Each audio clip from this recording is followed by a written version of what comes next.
Hello. Hello. Hi.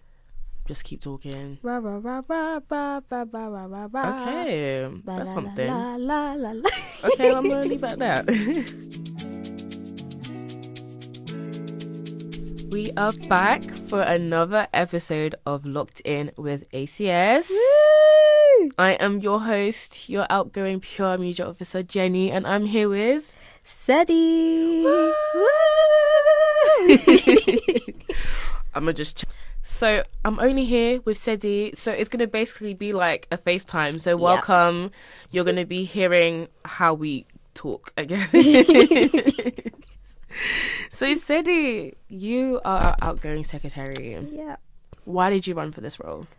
Ooh. I think I wanted to do ACS because I felt like something people were saying was that they didn't feel included, kind of. And I just thought that if I could do something to make someone else feel included in a space where I feel like for a lot of people on campus, it's a kind of community that we formed between all of us. Like, when results day comes and you're doing the group chats for your like accommodation or your courses and stuff, but like with ACS it was just different. Do you get? So for people to now come in, be at uni and feel like they didn't feel like they found their people and stuff, I just wanted to increase the community feel that I kind of had. Like, I found my people within ACS, so it's like, let me help the new oncoming freshers and more people that come to find their people. Yeah. And what's it like being in your role? I'm tired. Because also somebody told me that you're not just secretary for one society, not two, but three. RJ. In second year. Well, excuse me, ma'am. Would you like to tell us what was that all about? I didn't like peace for myself. No, I'm joking. So I'm as a secretary for Pop Cult and Read Between the Lines, which is our book club. Let me talk about Read Between the Lines first, because I think that formed first. What is there to say? It was just a bunch of us who like to read. So we're just like, you know what, let's make a book club. We started off in term 2 in first year, and it was just like, yeah, because it wasn't just about, reading a book, because that's kind of boring. It's not boring. I love to read. I haven't read in a while, but that's not the point. But like a lot of the themes that we could find within our books. So for example, we read Honey and Spice, and it was just like, it's not just, the romance of the book. It's, for example, the patriarchy, misogynoir, the angry black girl stereotype, like random themes that you can find within the book and how it relates to us within society. You would think with all that analysis and stuff, like, I'm a sociology babe, I do neuroscience. You can see the regret in my degree choice. Oh. I'm joking. Are you? Oh.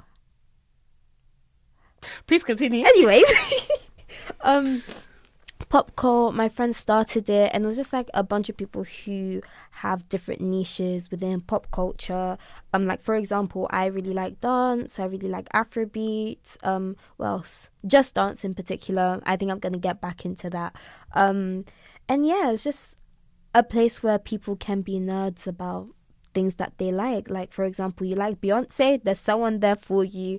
You like R&B, there's someone there for you. You like film and TV, there's something there for you. It's just a very like niche thing that we didn't have on campus, and I would like to say that it's grown quite big into another little. I don't even think that's the word. Humongously. You guys are big, basically. That's what I'm trying to say. English is not my first language. Oh, I'm not gonna comment on that. Oh, okay. Well then, you did mention that you take neuroscience. Yeah. What is it like for a Ghanaian girl on campus to be taking neuroscience? Can you please enlighten us? Okay. What's that about? It's, you know what? I do like my degree. I like the stuff that... Oh, Jenny, don't do that. Okay, I do like my degree, but like, it's just really hard. Like, some of the stuff is really boring. Like, first year, let's learn about photosynthesis. What's photosynthesis gonna help me with the brain? We love plants though. No, we don't. Glucose, no! water. See, glucose and sun. water, you use that in your body. I don't need to learn about plants when I'm learning Fair about enough. the brain and the spinal cord. Fair enough. Do you get? But yeah, first year was really. In fact, both years have been really tedious. First year more so because we had labs every week, so that wasn't fun. I think just the fact that everything's tested at the end of the year, so it's like if you're really not locked in from day one, then you've shagged yourself. And I really felt that this exam season, don't pull 12-hour shifts in the library. You don't kill yourself for your degree, do you get? But also moderately make yourself suffer during the year, if that makes sense. Mm-hmm. Yeah. Have there been any highlights in taking your degree apart from, the Gibbet Hill walk? If you do take that walk, actually.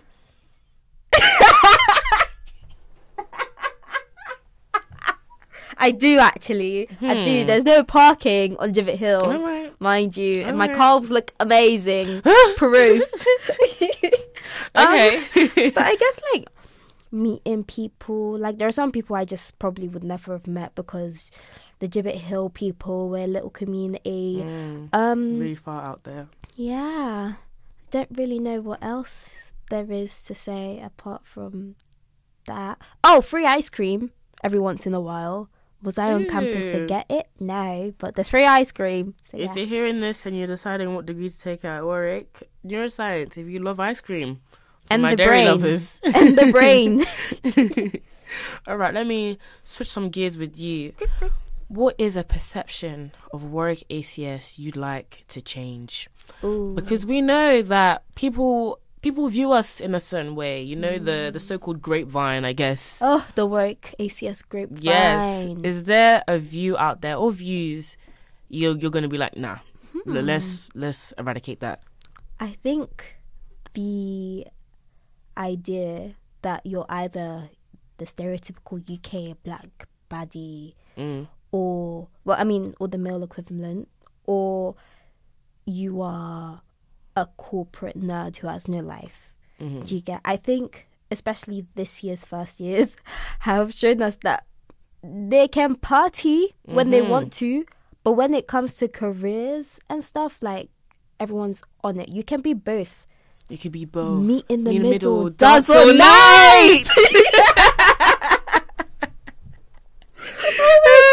Shout out Beyonce. Oh, but yeah, like you can actually do both. And I think people, because I'll talk to my friends from other unis and they'll be like, Sedi, every time I go on LinkedIn, there's always just someone from Warwick. Oh, I got this internship. I got this grad scheme. And it's like, you know what? Good on us. Like even different organizations will come and talk to us and be like, you know what, Warwick ACS, blah, blah, blah, blah, blah. But at the same time, we know how to have fun. We know how to jay, whether it's like us doing our own events or people in their comms and their flat parties and all of that. We know how to have fun. But at the same time, there are people who are just in the middle who can have maybe a games night or a little sleepover with their friends, a chill music night, going out to, I don't know, Curiosity or something, having a coffee and a catch up. Everyone is their own individual, and there shouldn't be this idea that people from Warwick ACS are just this demographic or this demographic. People can be two. People can be their own little thing. You're not a monolith. Amen. A monolith. Exactly. Thank you. Because when I was a fresher, I kind of thought the same way about ACS. I thought, oh my gosh, like the badinas. I'm like, oh my gosh. But then once you get out that mindset and like, instead of like putting yourself down and you actually go to events and realize, oh my gosh, like there are actually people out there that are just like me. And yeah, I'm happy that I know that. I wish I learnt that earlier. Yeah. But I agree with that. Yeah. I'm going to put a stamp on approval on that. Oh, thank you. Yes, a stamp. Yo. The first stamp of any of the episodes. You see, yes. you lot that did your podcast, do better. Oh, she's adding you, I'm Rashawn, adding all of. I didn't say names. I didn't say names. Oh. But honestly, I think it's also a thing where it's like we just need to get out of this headspace that's like people are gonna judge us. People will judge, yes, but at the same time, why do you care so much about what other people say? Because at the end of the day, if people are talking about you, how is that gonna affect your life? If that makes sense. Like if someone is to what's it called? I don't know, walk past me, take a look at me and say, I don't know, I can't think of anything right now. Okay, let's say my lace is lifting, because me, I'm not a wig babe, so I don't know how to take care of wigs like that. Even my side is a bit, is jumping high. Let's not be talking about that. So if you see that at today's event, please close your mouth. But it's like, firmly. if my lace is lifting, how is that affecting you? If it's affecting your eyesight, go to Specsavers. Because why is it actually your problem? People need to stop getting into their head that what other people are doing is part of their business. Exactly. In the same way that we need to stop thinking that like whatever other people's perception of us is important, if that makes sense. Because you can only control so much. Exactly. And you're not in their frontal lobes or their cerebellums. You can't, did you see that neuroscience? Oh, I was going to say, focus on the development yourself. Go eat your vegetables. It's like you can only do so much to control who you are outside of your body. Exactly. And if people are thinking a way about you, then so be it. Yeah. Because time will pass anyway, and God forbid you spend that time just thinking about other people. Exactly, going crazy over it. Like, uni is only 3 years long, 4 years for those who wanted to add extra years to their life. All right, my final question for this interview round is, if you could take anyone's role, okay, I guess maybe not take, if you could have been anyone's role on the exec, who would it be and why? Well, guys don't know this yet, but I was actually the third PR and media officer. It is true. We have a selfie together. We do from the ball. I should have posted. I did post it. Yes, you did. On my spam. Like, yes. Sedi has been our third PR media officer. I have. Yeah. It's just like, I don't know, because I like using Canva. Do you get, like, I'm not as creative as I used to be back in the day, but just a few here and there, like, oh, fix this and stuff. Even like from the day, the first thing we did was our varsity jackets, designing that, getting all of that. Forever. If we tell you the story behind the varsity jacket. Forever. Oh gosh. But yeah, just working with you guys. So not necessarily taking your role, but like joining PR and media, if that makes sense. And also I just feel like it was a way to develop the skills, because you've said so many times like you've grown as a creative by doing PR and media. So I feel like doing that would have helped me grow in that way. No way was I ever going to do Photoshop, because that is just not yet. Soon not come. Yet. Not yet. Next exec. Canva Pro is enough for me, do you get? Because like it's not a passion project of mine. It's just something to make sure that people know, hey, the event's going on, come to our event, and if you don't, you're a loser. Respectfully. Well, she said it, not me. Oh, I said it. But yeah, you know what? Obviously, I'm a bit biased. I do think PR media is the best role on the exec. Okay, calm down. Sorry, everybody. But yeah, again, another stamp of approval. Thank you. I'm just collecting these stamps. Royal Mail hit me up. Ooh. Oh, okay. That's new. I didn't know. If Royal Mail's doing internships, you know who to contact? I mean, my dad does work there. Well, there we go. Let's talk about ball briefly, because, Jasmine is becoming she's the ingoing secretary, and we love Jasmine here. She's such a cutie. Please tell me how it was making that speech for her and how handing over. Oof, every day they were saying, guys, make sure your speeches are prepared. And I was like, I don't know how to do that. It was very, I want to say emotional, but then people are going to say I'm wet, so I'm not going to say that. No, you say your truth. What did we just say? You can't let people's perceptions exactly control you. You say what you want. Honestly, it was bittersweet, because like obviously I had an exam 2 days after, so half my mind was on ball, half my mind was on neurobiology. It was just like, it was bittersweet, because on one hand, we're done. We finished, and we finished with a big bang. I can't lie. If anyone said that ball did not bang, then again, you're just a loser. You're actually just a hater.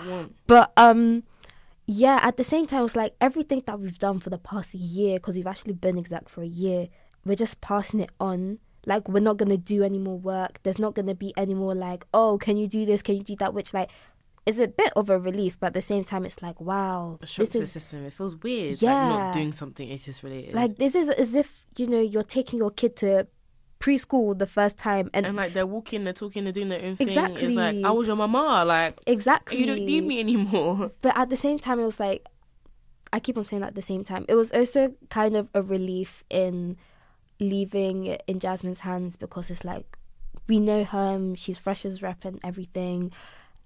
Like, we've seen how hard she's It's worked. actually even a coincidence how both of them, Fresh as reps. both of our reps are now on the Yeah. exec. I don't think that's happened in a while. Yeah, 'cause- Only Abraham, one of the reps, Yeah. got in. I don't know if the year before. I'm not sure. We have to scroll on We'll Instagram. have to check the Instagram. But yeah, like, I know, like, for the whole exec team anyways, and I can't lie, like, the competition was strong, so it's like, I feel like no matter what, like, ACS would have been left in good hands. So I'm believe so. really excited to see what they do for next I know, year. like, I kind of feel like I don't know, like, I just want to know, like, but at the same Yeah. time, it's like you've got to let go Exactly. and let them do their own thing, because that's just how it is. That's like, how life we've is. done our time. Plus, you know? we'll be part of the alumni network. So Exactly. So once you're in, you're always in. Can't leave, can't escape. You did mention how you are the secretary. I guess you're also outgoing secretary of Pop Cults, Warwick Pop Way. Cults, one of my favourite societies. We're going to be talking about some unpopular pop culture opinions now. unpopular. Oh, okay. Yes, and we're going to see how you and I feel about them. Okay. First up, Bruno Mars is so overrated. No, he isn't. People need to stop. You know what? He doesn't make music now, and I feel like people have been saying, "Oh, where's Bruno Mars?" Obviously, we had Where is our short king? Amen. I could look at him straight in his. Could I? And for the viewers that don't know, Sedi is a short babe. I'm not petite. She's small. 5'3". She's small. But yeah, we had Silk Sonic and they gave us a mini error and stuff. But it's like, you look back on Bruno Mars and it's like, Locked Out of Heaven. That's one of my favorites. I feel like, yeah, people need to go on this app called Spotify and they need to click on Bruno Mars's name. In fact, type up his name and then go through it, because I was doing it with my friends the other day, like maybe 3 weeks ago, a month ago, and we were like, oh my gosh, this guy has hits. The Lazy Song, I want to be a millionaire or billionaire, I think one it of is. them. I want to be either. Grenades, I'm even what's it trying called? to remember. I don't want to come and sing because this is actually digital footprint. Ooh. But you know that. I don't want to sing. Which one?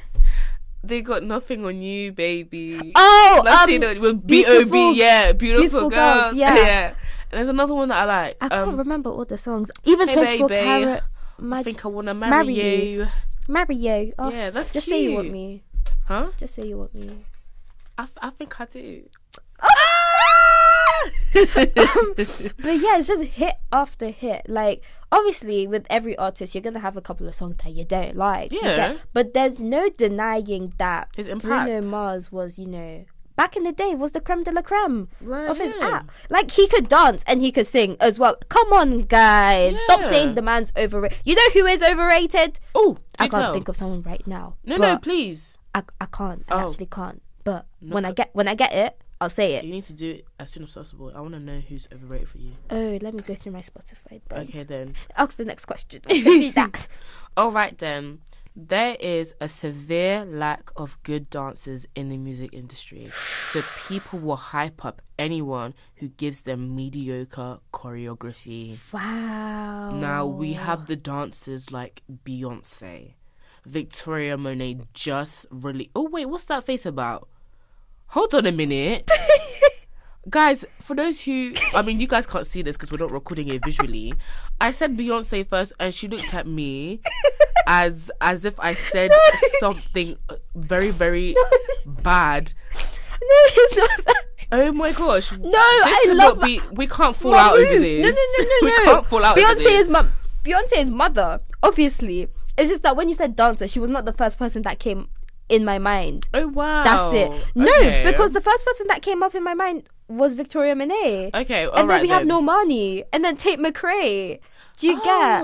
But obviously, the thing is, like, Beyonce, we don't we do see her dance, but it's like when I think of Beyonce dancing, I only think of her dancing in terms of her tours. So Okay, fair Homecoming enough. and Okay, Renaissance. okay. Obviously, she does it like Kiki Kaka, not even Kiki Kaka. Like you've got Run the World, the music Yeah. video. I've still been trying to learn that dance, but it's like been like 10 years as well. But I think the reason why we've lost the art of dancing within music is because we've lost the art of music videos. Because no one does a good music video anymore. Like, you know what? I feel like people. Okay, just recently, Ariana Grande just did her video for Boy Is Mine. The Boy Is Mine. And that one was a good video. There was a plot. But it's like, I think because of the introduction of TikTok now and other short form content, we are so quick with attention span. Exactly that. And like, you know, like back in the day, YouTube, people's videos would be getting like 100 million views in the space of like a week. Yeah. But now it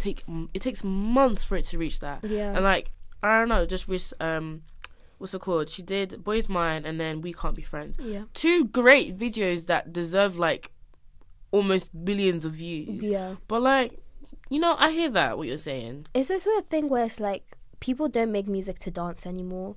If they are made to dance, it's TikTok dances. And don't get me wrong, I love a bit of it, but when you were having stuff like, I'm even trying to think, like maybe Oops, I Did It Again back in the day. I did it exactly. Again. You have Janet people, Jackson, the Queen. Thank you, Michael, and all of them ones doing proper music videos where you just watch and it's like the whole video is aesthetically pleasing, but the dance itself is like captivating as well.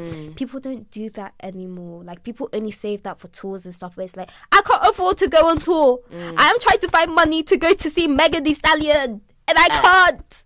But it's like but it's like, you know, she's a great performer, but I want to see that in a music video. I'm missing those because like Victoria Monet just released the All Right music video. That song came out almost a year ago. The album came out in August and she's last still year. pushing it. She's still pushing and the video era. was phenomenal. Beautiful. The Michael references and everything. People are forgetting why you're not just a singer, but you're a musician, you're an artist. You're forgetting the art part and you're just focusing on the la la la la la. But do you think that to be a musician you have to learn how to dance? Not all, because there are people like, for example, Adele. I can't imagine her doing a backflip. I'm so fine with her just doing her ballads and stuff. But when you're like, you're not just that, if that makes sense, like be a bit versatile, which is so funny because I will come at Afrobeat artists for saying they're not Afrobeat artists, but that's a different conversation. We'll talk about that next.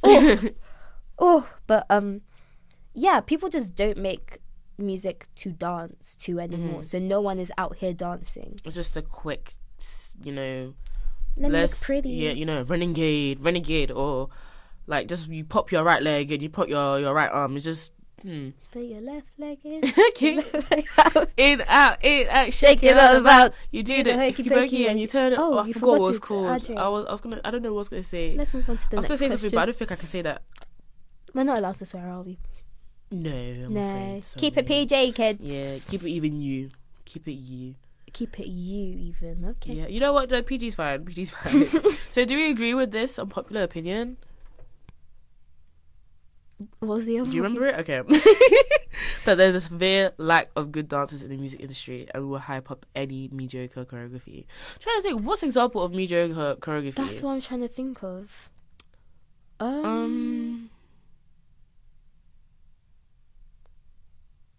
Dum, dum, dum, dum, dum, dum. I actually can't think of any mediocre choreography. Because like choreography, I'm thinking of Wild Side. Yes. We could just be honest about it. I'm trying to drive you crazy. Pull up beside me, baby. Fucking up like Oopsie Daisy. Oh, we just both. Beep. She goes, and then she does that speech. She goes, ooh, it's the thing. Ooh, no. Yeah, if you don't know the song, guys, this is it. Sean Bankhead. Yeah. Oh yeah, he even did. He did All Right. Yeah. He did On My Mama. He even did, I think, Tate McRae's one as well. Yes, he did. Kisses to my exes and the You see, if you're hearing this, I'm so sorry. Alright then, our next unpopular opinion and last one, and unless we want to make up one, forcing every album/tour release into eras kills a lot of creativity and ground for improvisation. Ooh.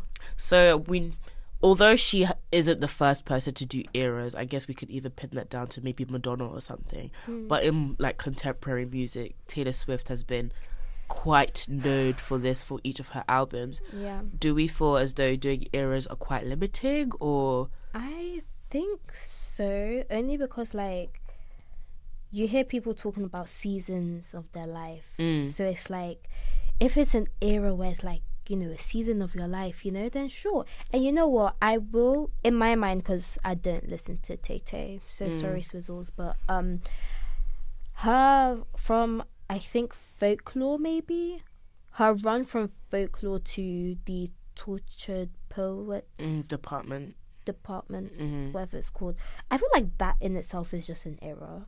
Just one era. Even like from the time she started getting her masters on her from her albums, that in itself is like, that's a whole season of her life. Do you get?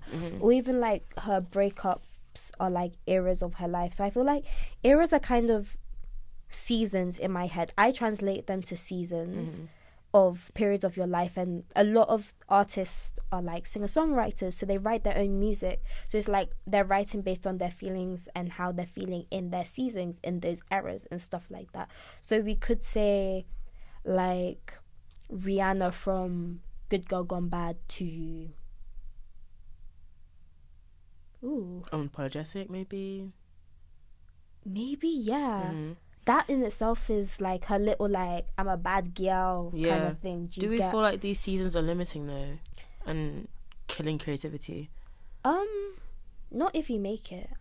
If you force yourself to go down that route, obviously you're going to be limited, because you could write an album when you're like feeling, let's say you're at your saddest, for example, and people are loving it and all of that, and you're like, this is what's going to make me money, because a lot of it is monetary thoughts. And then you're like, okay, now everyone thinks I'm just, you know, this depressed little saddo, so let me continue writing about that. But you're actually in a really good place. The writing isn't going to be good because you're not genuinely feeling it. So that's how it can be limiting.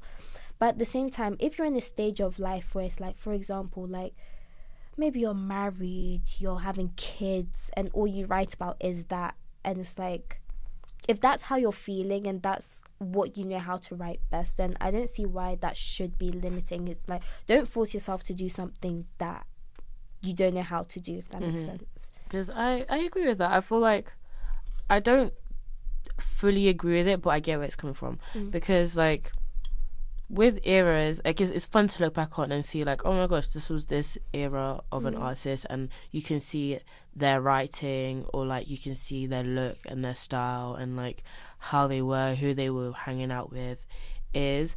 But like you said, I feel like if it becomes forced, is it really an era, or is it just another ploy to just get people to buy into things? But maybe perhaps that's the point of eras, is to make fans like attached to one version of themselves. But like, what happens when you've completed all the eras per se, like, you know, and it could kind of be a little bit I don't know what the word is, like fragmented perhaps for the actual artist, for like perhaps you're living in an era like outwardly that doesn't match how you're doing it at home. Like you can be like this good girl gone bad, you know, everyone's seeing you, everyone's always loving you, but when you're at home, like, you're just not that person. That could be a little bit jarring. Karma's a ooh, like better. You like that song? No. Okay. I heard that. I was going home because I work in T-Bar, and I was taking the bins out, and Pop is going on downstairs. Why am I hearing that song? In Pop! You know what? That's the place you need to hear it. No, anything else is inappropriate. Imagine hearing that in Smack or something. Lord have mercy. I want my money back. I want it back, and I want it with interest. Exactly. Every lyric that was spoken in that song, I want £1. 50. Oh, I was going to say 50p. Yesterday's price is not today's price. Come as a fion. Was a fuel. I shouldn't know better. You should have. Oh my Lord, have mercy. Ooh, that's actually quite. Yeah. Okay, let's even talk about it. What about artists that are forcing a persona that we can kind of believe that it's not them, it's not you. Jojo, you're not that guy. Girl, what happened to toddlers and tiaras? You just went I straight come to back like a boomerang. And then she went, commas. What do you mean?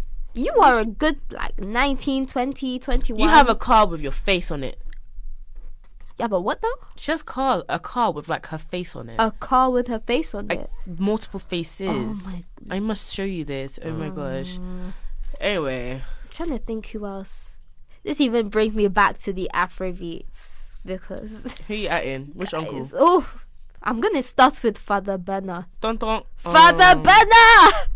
Burner. He started this thing. Burner, you know what burner, it is? burner. And I've spoken about it before. But she's even upped herself in her chair. This is something that is close to me. Okay. Before I say this, no one come at me and say Afrobeats is a versatile thingy, bloody blah. I know that. We heard. I know that. Okay.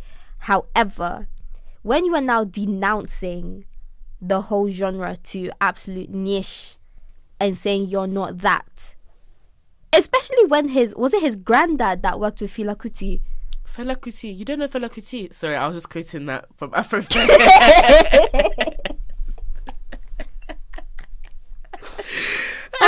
He is the grandfather of grandma, the prince, Shout the out, grandma. king, the uncle, the whatever of Afrobeats. Fair enough, you want to make your own unique sound, and that's not to say African artists can't do. First of all, Amapiano is a completely different genre to Afrobeats in itself, and it's so successful. Do you get? But it's Thames, in my head anyways, is not an Afrobeats artist. She's an R&B girly. She just uses just from Africa, but she also uses a bit of African influences. Because you listen to what album is it? Shoot, I forgot the name of the album. What's the cover look like? It's the yellow one. Okay. It's the one with Damages and the key on it. Look at me forgetting the title of the album. It's even an EP, sorry. Is it Higher? Does it have the song called Higher? It has Higher on it as well. Okay. For Broken Ears, that's what it's called. For Broken Ears. But Thames is an R&B girl, and no one is refuting that. So it's not to say that, if you're an African artist, you have to be Afrobeats. No one is ever saying that. But when your music is so heavily Afrobeats, and you want to say you're not Afrobeats has no meaning, there's no substance to it, bloody, bloody, blah. My respect for you just goes down. I'll listen to your music, but... Was this when he was doing that music video with the Tims and he was just running around in New York? I don't even... Is that Big 7? That might be Big 7. He was like... He's in Afro. No, dun, dun, dun. City Boys. Yeah. It's just babe. Jet, boom. Yeah. Boom. Like, babe, That song makes me be laugh. who you are. Ooh, for your pride. It's actually take us home. Thank you. I used to be a theatre kid. Guys, I can't sing. If you didn't notice. But it's just actually just take some pride. If you want to go down a different direction, cool, calm. But don't come and say Afrobeats is not. Someone who's done this well, in my opinion, bar that one stupid remix with Selena Gomez, is Rema. Oh, I do like a little bit of Rema. Rema's just... Ooh. Oh no, can we actually talk... Okay, guys. I've actually been listening to a lot of Rema. Guys, stop the Rema boycott! Wait, is boycotted? Sorry? Because of the whole demonic thing. Nobody told me about this. Did you not know? No. Oh, girl, we're going to talk about that. Oh, I don't know if I should talk about different... What? I was actually really getting into it. His concerts and stuff, when I think he came on a horse or something. Yeah. People were just saying the imagery was very demonic and stuff like that. But then others were arguing that it's actually traditional Nigerian, not sculptures, but do you get what I mean? Mm. Yeah, so people have not boycotting per se, that was the wrong word. More not listening to his music, basically. But I'm gonna talk about him anyways. Like his new EP, I haven't listened to it properly. Is it the red one? Yes, with D&D and Red Potion. D&D, I love that song. Exactly. It's different from what he usually did. Like, you know, you've got Bounce, Woman, all of those songs. I really like Woman. I think they uses a song but goes na na na na na na. I'll show it to you. No, don't look at me like that. No, I trust you. No, I really like that EP because I'm a big sucker for like orchestra and like anything that has violin, a cello. I know I'm just gonna love it. Yeah. So D&D has like a lot of that in it. Yeah. Oh, I don't. Wow. Yeah. I don't know how to feel about that anymore. But like, yeah, with Rema, like he kind of entered an era. Oh.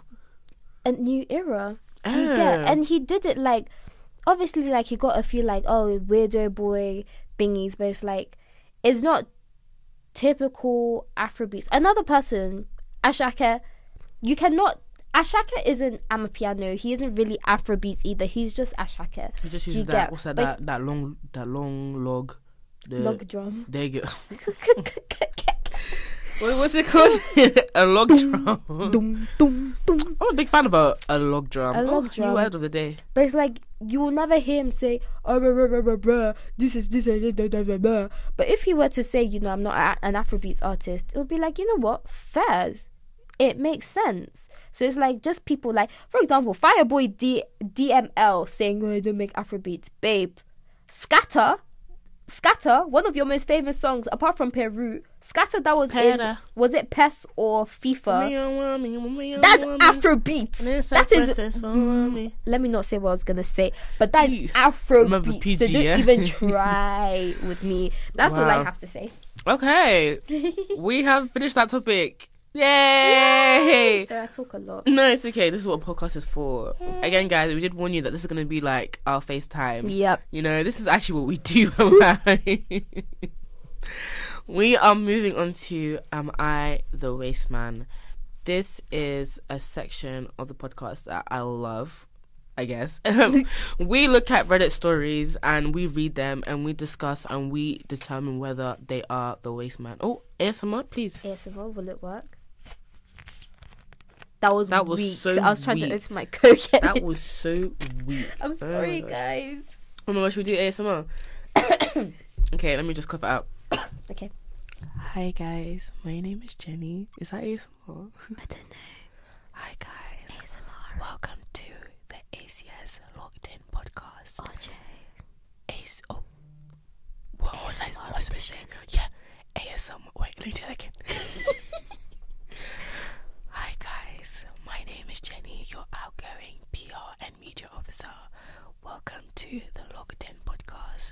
I'm here with Sedi. And this is an ASMR edition. RJ. Oh, I don't even have nails. I'm so...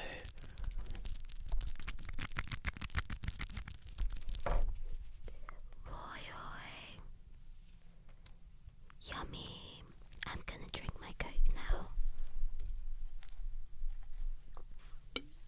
We are so bored. Oh my gosh, oh my gosh, guys, she just drank her drink and she went, but it is a ASMR. No, you know when people drink that and just like, refreshing. Wait, pass me the comb. This is what they also do as well. Did they actually brush their hair? No, guys, I'm quite an ASMR like person. There's this person called It's Bliss. Follow them. They're not like, this is not sponsored, obviously. But I actually really enjoy her content. Like, she'd be brushing people's hair, and obviously, like, you can brush my hair, but not in the same way that she's brushing people's hair on camera. So now I got this wig on. And I'm like vicariously living. So she goes like, crunch, crunch, crunch. Mama, what are you doing? What are you doing? I'm making the sound effects.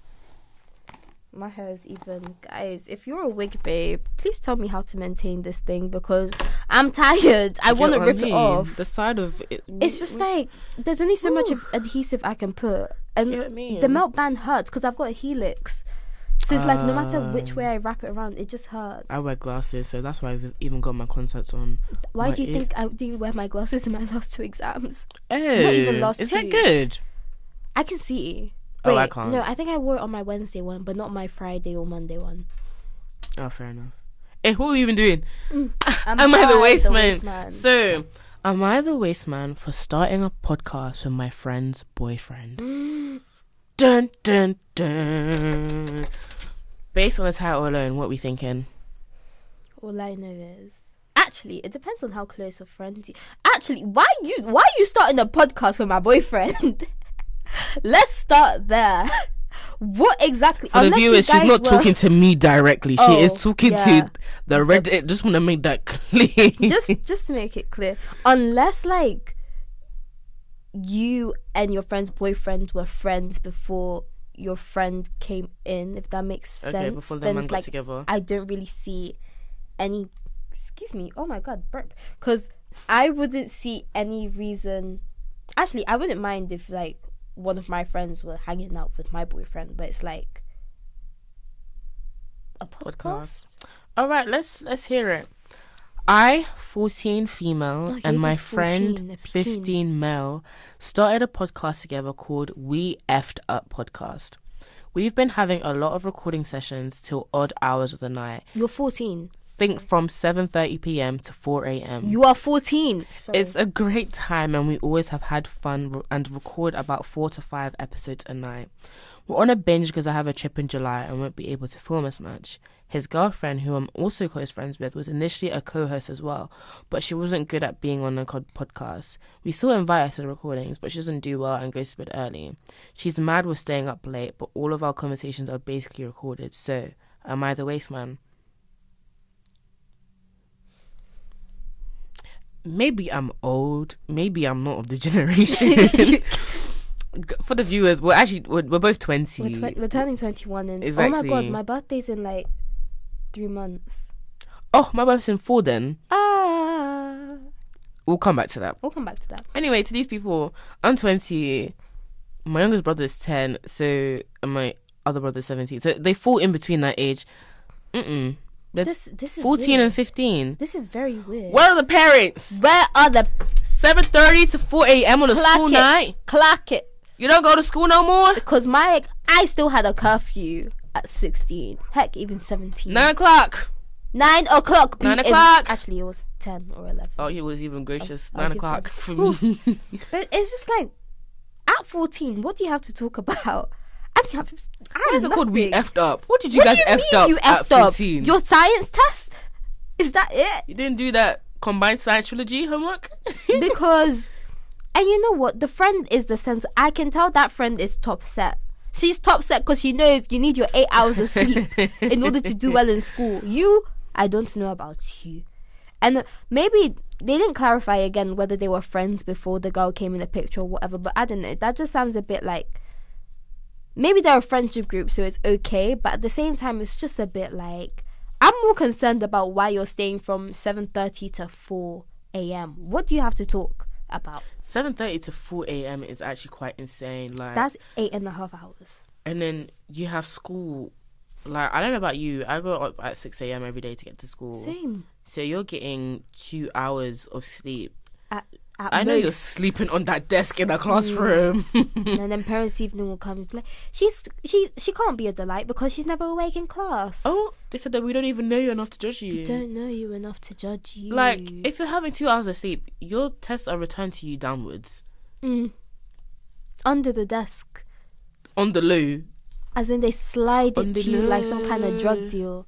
On the low. Is that not... For legal purposes, ACS do not condone the use of drugs. Thank you. Please act accordingly. Thank you. There are websites out there for you. Exactly. And we can pass you on to the incoming welfare officer or the SU. Or the NHS. Yes. Or well-being services on campus. See, there's so many resources for you guys. Exactly. Use your resources. Exactly. Anyway, coming back to this. I think B-Real went off. Nope, never mind. It didn't? Oh, let me know if B-Roll went off. Yeah. My phone's in my bag. I think 14 and 15 is quite young to be starting a podcast called We Effed Up, especially in the hours of 7:30 p.m. to 4 a.m. Is noon not available? What about if we do this instead of 7:30 to 4 a.m.? What if you guys come from 5 to 8? Or, weekends when you're supposed to relax because you're supposed to do your homework after school. I know these are the type of kids that are hanging out in the high street making a debacle so that everyone's banned from going to McDonald's. Ooh. Oh, you guys had that too. My school was banned from the town. The town is crazy. The town, they said that if we see your uniform on the CCTV, and you know we what? will come the next day. That all-girls Catholic school where our uniforms are so noticeable. Oh my gosh, we shall talk about this after this scenario. We actually should. Yes. We should. Yes, okay. Do we believe that they are the waste man for starting a podcast with their friend's boyfriend between the hours of 7:30 p.m. to 4 a.m.? For those hours, yes. Like, I don't think inherently starting one is bad, but like, I guess maybe I'm old school. I think this is too late. Y'all need sleep. You need to sleep. You need sleep. That's my issue. Milk. You guys aren't sleeping. Because really and truly, y'all are not cheating. I don't think there's anything like, she's scared that we're cheating. I don't think anything like that. I don't think anything like that is going on. I just think that it's just too late in the sleep. evening. Where are the parents? Where are the parents? Where are the caregivers? Where are the adults in charge? It's given an American high school TV show. Where is everybody? You guys are not even in high school yet. Where is everybody? Because this is year 9, year 10 age. Do you know what I was doing? We would just chose our GCSE options. I was here racking my brain whether I should do history or geography, but you instead are at 7:30 doing a flipping podcast. How I messed up. Wow. By calling my teacher mom instead of miss.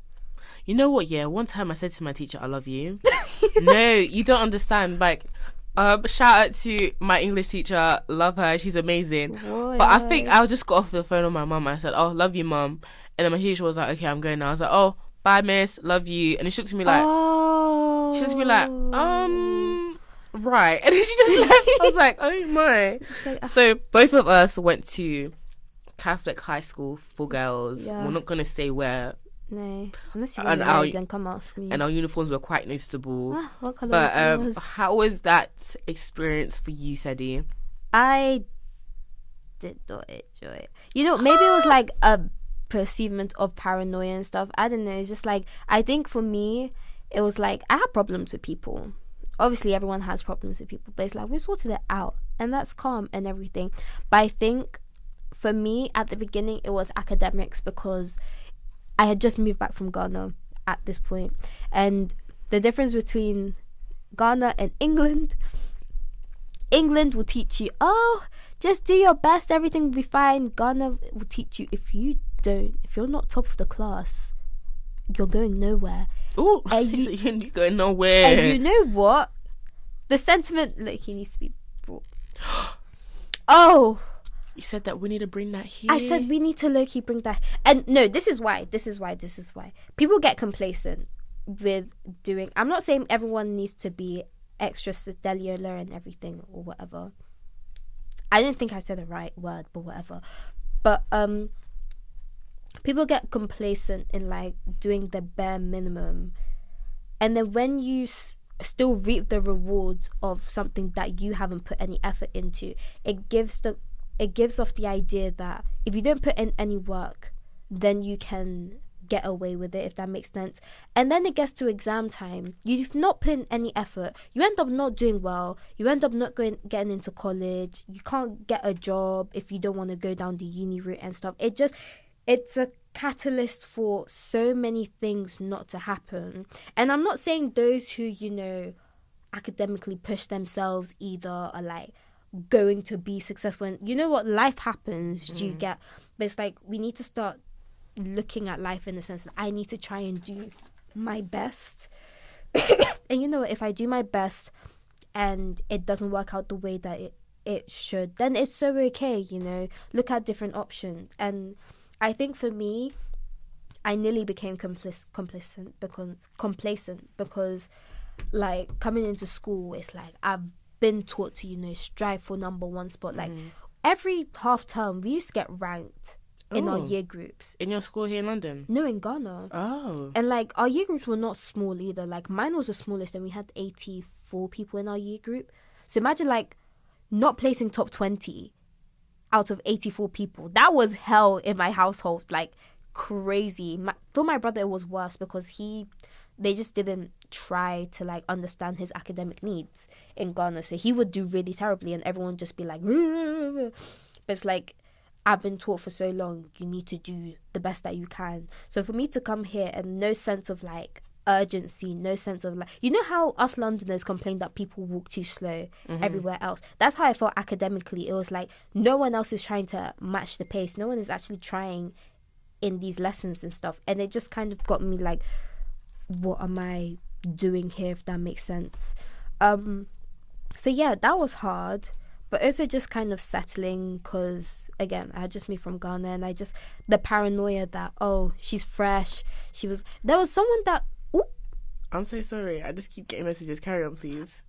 There was one point, I think I was in year 10 or year 11, and someone was like, it stuck with me this whole time. Someone said, you're the whitest black girl that I've ever known. Oh, and nice. Because I enjoyed like theatre, I did drama GCSE, I was in the school productions and stuff. I did Stagecoach, which is a theatre school, and I was working there as well. So it's just like, so because I'm not this stereotypical black girl, I'm all of a sudden considered white, which is so crazy because like for a long time, you know, being black had been synonymous with being African, and I felt like I was very in touch with my African roots, you know, considering I lived in Ghana, I listened to Afrobeats, I ate lots of like home foods and dressed like, do you get what I mean? If that makes sense.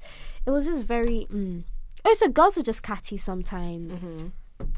Love girls, love them. But like, you know, when sometimes it's just like, why are we fighting? Especially like when, what's it called, it would be like, oh, this boy, why are we fighting over boys? Don't do it. But yeah, that was entertainment though. I actually I enjoyed going to all-girls school because I didn't grow up with sisters a lot. Like I mainly had my younger brothers, so it helped like forming sisterhood with a lot of different people. And I think the school I went to, I learned a lot about myself, and I was happy to like grow my interests because I figured I always knew I like writing and like creative writing and just being creative in general. And going to school, I was able to do those things, and like there was a lot of, because like I like to be kind of a leader, I guess, like doing different things where I'm able to like step up. I was able to do that quite a bit as well. But obviously with anything that there was there moments of where I was like, oh, I hate it here, or I don't want to be here. And I don't know whether that's down to the school or some of the people at the time. But I do have fond memories of going to all-girls school. Whether I do it again, I'm not sure. But it's a part of history, and it's made us who we are and why we're even here. Because if it wasn't for that school, I don't know if I would be coming to Warwick, to be honest. I would. Sorry, I left for sixth form. I would still be here. Yeah, because I went sixth form, secondary school, so year 7 to year 13 I was at that school. And yeah, question. Do you think like girls' schools either push the STEM narrative on us or they push the creative narrative on us? Because for me, within school, I was always in, like, they had like flyers for like, you know, science stuff and all of that, but like I wrote one poem in year 7 and all of a sudden I was known as the poet. Like everyone just expected me to do poetry. Exactly. And then it was like, oh, I did all the drama productions and stuff. There was always like a music festival. I did all the music showcases, I did all the drama festivals, I did all the school productions and stuff. There were so many creative opportunities there. But in terms of STEM, they were always like, yeah, women in STEM, but it wasn't as much. I liked STEM because I was good at it, if that makes sense. So do you think that they pushed one narrative or the other on us, and why do you think that is? Okay, I think for myself, I figured out early on that I am not a STEM student. Like, I actually was really good at science at one point. It was never maths. It was never going to be math. Like, I looked at my year 1, like, report cards or something like that, and they said that she loves to write, but her maths is a bit of an issue. So I've been consistently bad at maths. Lessons, don't worry, we'll get there. One day, like, no, it was actually so bad. Like, I was trying to, no, you know what, I'm not going to embarrass myself. I'm not telling you. But, and I think for my school, I I think they knew like I wasn't the best at maths, so they never tried to force me to become a econ babe or like accounting and finance. They actually instead like, okay, we can tell you're a writer and you enjoy writing, so they pushed me further into that direction, which I'm grateful for.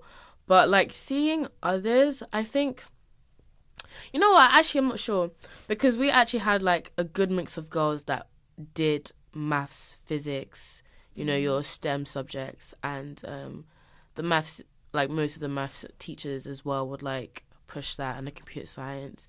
So I don't know if I'm the right person to ask. I know for me personally, I'm very grateful they didn't put STEM on me. Can you imagine that? Do I give STEM vibe? Like, be honest. Absolutely not. Really? No. Why is that? I don't know. I just see you as like someone who's like a writer, but like a writer in the sense like you write essays and stuff like that. Like if I said that I did chemistry, I wouldn't believe you. Really? Yeah. So, no, sorry. What if I said I did econ? Kind of. Okay. Kind of. Okay. Shout out to, we are now degree babes. We do the same degree now, econ. Don't gas her. Oh. Don't do that. I know about it. The microeconomics, the macro. I didn't do game theory, Pigouvian. I was a hard science, biochem maths, babe. That's really interesting though, because like in my secondary school, like I said, they had like some opportunities for STEM and stuff, but I remember even applying for sixth form when I was having not even for sixth form, like GCSE times, they put me in double science when I was doing better than some of the people who got put in triple science, and they were like, they were very much like, I don't know what it was, but someone there was trying to push me off. So even when I applied for my secondary school for sixth form, I applied for psychology, Spanish, chem, maths, I think, or maybe econ was in the mix somewhere. It was definitely not the biochem maths route that I went. It was just like very much, there were people who did biochem maths, but my school was not even that good for those that wanted to do science. Quite a few people went off to different schools, like our consortium schools or somewhere else to do STEM. I was like, if I stay at my school, I'm not doing STEM, because there was no way that I was gonna do that great, because there just wasn't enough of a emphasis on it, in my opinion. But yeah, they loved the creative ventures. At one point, I did the Young Reporters scheme or something, that journalism thing. Yeah, I think our school did that. Yeah. Oh my gosh, anything the school did, I wanted to be involved. Same. Form rep, prefect. I didn't get prefect there, but it's fine. I got assembly, like coach or whatever. What else I did? I was on school council. No, I did school council. I always wanted to be on school council. It wasn't that fun, to be honest. Fair enough. Then I was on prom committee, but you know the Rona hit, so we couldn't do that. Rona. And then I always love taking part in like different things. I actually quite enjoy that. Yeah. Oh my gosh. I guess we need to now circle back to ACS. You know, that's what this podcast is about. Boo! Oh. I'm joking. What has been your favourite memory from being on the exec?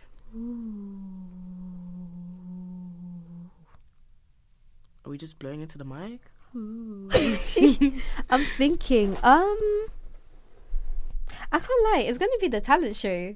Oh, that was great. That was really like, see, that just happened recently. If you weren't there, again, laser. But the talent we have, like Jay, Theo, Ianu, Junior, Leona.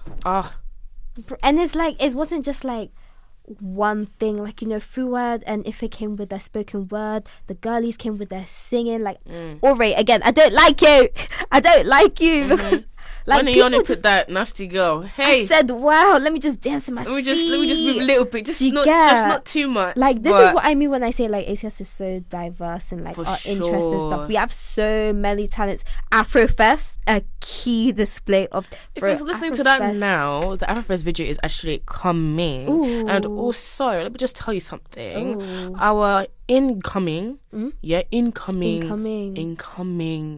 events officers. Owen and Junior. Hey. Now, they didn't give me too much information because, you know, they have to keep under wraps. But Afrofest that is coming Uh-huh. in term 1. Uh-huh. Got eyes. Got eyes. Be there or be square. Be there or be Be square. there or be round. Like, I don't know what to tell you. Like Guys, if you miss Afrofest again, again, it's a skill issue. if you even missed it this year, you jammed. If you missed it last year, you jammed, guys. But what were you even saying? I actually don't know. Wait, you your were favorite saying- memory? Yes, the talent show. It was Yes. just like seeing the work that Chico and Jasmine put in was like great, which is why in my head I was like, yeah, you guys exec. I really hope that's an annual thing. Yeah. Guys, you know what? Yeah, I let me might say shake something. a bit of leg next year. You know, when it happens again, because I have a song that I will sing. Guys don't know that I can sometimes sing. Guys, I'm staring at her in disbelief, Ah! in shock, in scaredness. Sometimes I can sing. Guys don't know that. And when I come and I do my song, What and song? you don't worry about what No, I song. want to know what you song don't it don't is. worry. Don't be inner. Don't be inner. You don't worry about what I would sing, but just know I will sing and shout and let. That was I so knew not you were gonna funny. do that. Was so not funny. No, but when I will come onto the stage, I'll even have my fellow band behind me. I will look at them. They will look at me. Hit it. We will, give me a beat, and I'll start singing. Exactly. And then the crowd goes wild, and then like I'll have my little YN moment, and then that's Harry it. Styles will come and hug Exactly. you on the stage. Guys, this is her daydream, please.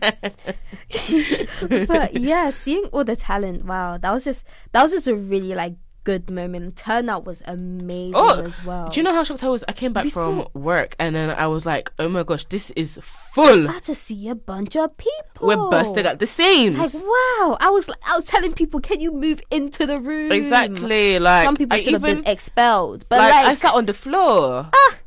There was not one seat. there was not one seat. We were bringing seats from other rooms, guys. I saw the empty tables with the empty chairs. Empty chair, do a solo. But what's it called? Yeah, Yeah. I love that. What was your favorite memory, Jenny? I'm not going to say that now, actually, because Ooh. the incoming PR immediate officers are going to ask me that question. And I'll be saying that in their episode and my last episode. This is your last episode. Oh, wait, no, it will be when I... Oh. like that. No, yeah. not yet. Like, I'm still here, guys. They'll bring us back for You like can't get a rid of special me. reunion episode. Exactly. You can't get rid of me. All right, then. To end this off, what is one piece of information or advice you would give to your future self? And also, Jasmine, who's coming into your role? Wow. I mean, me and her are gonna also meet up soon anyways to do our own Sierra Leonean handover. babe. Yes. Woo! But future me, I'll be like, just don't. Obviously, easier said than done when I say don't stress, but like, put yourself first, if that makes sense. I feel like I gotta put me first. gonna put me first, Lucius. No, but like, I feel like this year especially, I told myself I would put me first. I told myself I would prioritize how I'm feeling over, and I just did not. And I feel like for this year especially, it was so important that I did that, and I didn't. And I've seen how detrimental it is, and I've seen how detrimental it is to other people who don't do that. So really and truly, prioritizing your feelings, prioritizing how you're feeling, and not thinking, again, this is where the whole don't think about what other people are thinking kind of thing, it's so important, because you will be killing yourself over how other people feel when in reality you're not taking care of yourself, or because you're scared that this person thinks this or this person's gonna say that. Do you get? So just prioritizing yourself, your feelings, taking care of yourself, and all that mumbo jumbo. If that means drinking a tea, if that means going to the gym, if that means I highly going recommend ghost, lemon and ginger tea. lemon and ginger tea That's is what I'm so gonna say. nice That's what I'm with gonna a say. dash of honey in it. That's all I'm gonna say. May I even say peppermint? I want to try that one. Peppermint. Yeah. But yeah, taking care of yourself, self-care, self-love, and all of that. And it's so much easier said than done. But once you start getting into a habit of doing it, even if it means you have to go ghost for like 10,000 years just to figure yourself out, do it. Because would you rather be around people and be the worst version of yourself and putting that onto them and exhibiting that aura onto them? Or would you rather be by yourself, recover a bit, and then being able to give as much as yourself as you can as possible? So that's for your future self and Jasmine? And Jasmine, really. Oh, for Jasmine, we gonna talk. But it's also prioritize yourself, but also prioritize what needs to be done in the moment. If things are not getting done that you know you haven't done, you need to prioritize that. Make a calendar if you have to, you know, look at what isn't being done and maybe like help other people out. If you're feeling like you're not doing anything, message someone and be like, hey, do you need help with this? Do you get? Because it's a team effort. It's really a team effort. You can't do things by yourself in this life or on the exec. Word. Thank you. Another Sedi. stamp? OJ! Sedi, we are basically now at the end of this podcast. So before we say our goodbye, is there anything you want to promote? Where can we find more of Miss Sedinam? Oh. Somebody told me that you may have like a YouTube channel. Like, I don't know. Is that... Guys, I was supposed to do a ball vlog, but I didn't have storage. Oh, well. So hopefully for my birthday, I will be getting a phone. If someone wants to buy me a phone or a camera, that would be amazing. But the YouTube channel should be starting up, hopefully. What's its name? My name? We'll think about that. Again, Okay. I'm not as creative as I used to be. Okay, would you like to give us your Insta? Where can we find you? My Instagram is sedi.namm. I think my Snap is the same. My Twitter is the same. No, my Twitter has an underscore instead of a dot. TikTok is .nam. Pop Cult as well on all socials is Warwick Pop Cult. Book club, read between the lines. Wait, Sedi's gonna be doing something and you'll find out soon. Yay! But yeah, follow me on socials. If you need any help, if you want to talk, then I'm here and I'm open ears. Okay, this is the last thing you're gonna be saying. And repeat after me. Say, hi, my name is Sedi, your outgoing secretary, and this is me signing out. Hi guys, this is Sedi, your outgoing secretary, and this is me signing out. Woo! Oh my goodness. Wow. How'd that feel? This is really the end of it. This is really the end. No! If you're gonna cry, I'm gonna start crying. Don't do that. Oh my God.